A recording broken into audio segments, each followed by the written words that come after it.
और तापत्रय विनाशाय श्री कृष्णाय वयम नमः। सांसारिक जीवन में 3 तरह के ताप होते हैं, दैहिक, दैविक और भौतिक। भगवान हमें तीनों तरह के तापों से मुक्त करते हैं, लेकिन कृपा कैसे हो, मुक्त कैसे करें, भगवान को वश में कैसे करें, भगवान को कैसे बुलाएं। कहते हैं भगवान की एक कमजोरी है, ऐसे सर्वशक्तिमान है, पर एक कमजोरी है, वो भक्त को रोते हुए नहीं देख सकते, बिल्कुल नहीं देख सकते। और यानी कोई भी पापी से पापी भी अगर उनको एक बार रोकर पुकार ले कि मैंने लाख गलतियां की होंगी पर नाथ अब मैं आपका हूं, भगवान कहते मैं उसी वक्त उसके सारे पाप नष्ट कर देता हूं। मैं नहीं कह रही, भगवान कहते हैं। भगवान ने कहा है सन्मुख होए जीव मोहि जबहि, एक बार जीव मुझे रोकर पुकार ले कि सन्मुख होए जीव मोहि जबहि, जन्म कोटि अदना सही तबहि, उसके जन्मों के करोड़ों पाप वही नष्ट कर देता हूं। एक बार पुकार के तो देखे वो मुझे।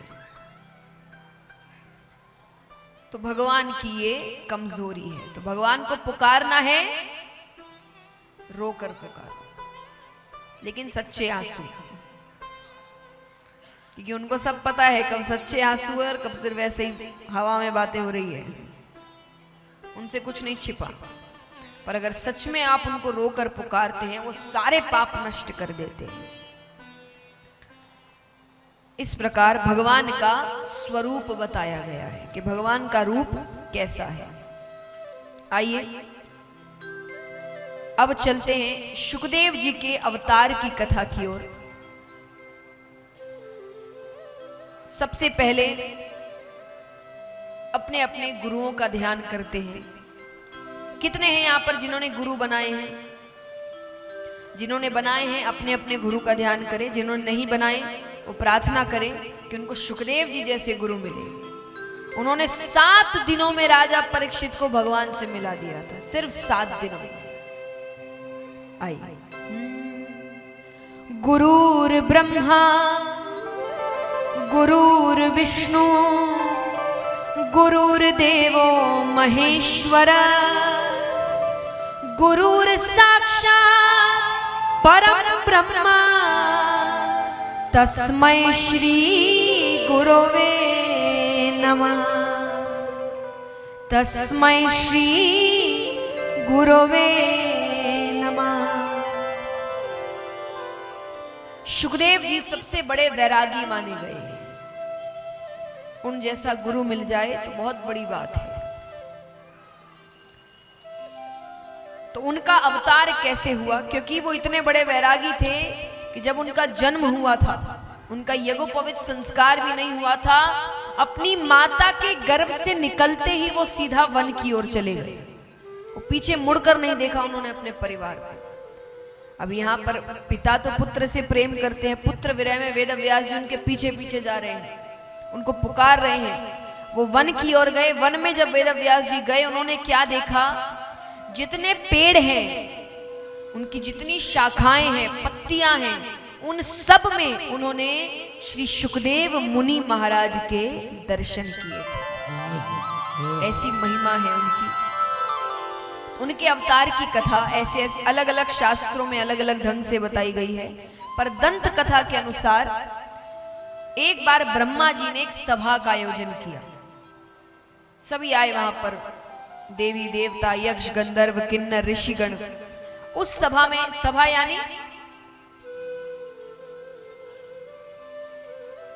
जैसे हमारे आपके ऑफिसों में मीटिंग होती है ना, बॉस मीटिंग बुलवाते हैं कि भाई कुछ नया करना है या कंपनी में कुछ दिक्कत है, सभा वो बातें करें। वहां भी इतनी बड़ी कंपनी चल रही है, पूरा धरती चला रहे हो, तो वहां भी तो मीटिंग होती है। उनकी मीटिंगों को सभा कहते हैं। तो उन्होंने एक सभा का आयोजन किया। सब आते हैं।